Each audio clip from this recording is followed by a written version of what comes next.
সময়ের সঙ্গে সঙ্গে এগিয়ে আসছে পবিত্র রমজান মাস।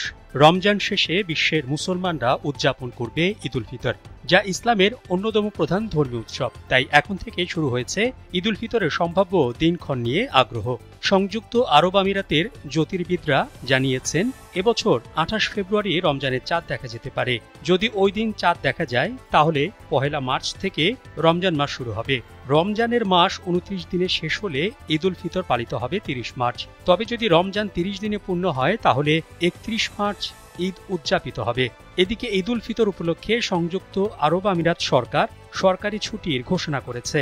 দেশটির নিয়ম অনুযায়ী রমজান 29 দিনে শেষ হলে 3 দিন এবং 30 দিনে শেষ হলে 4 দিনের ছুটি দেওয়া হবে।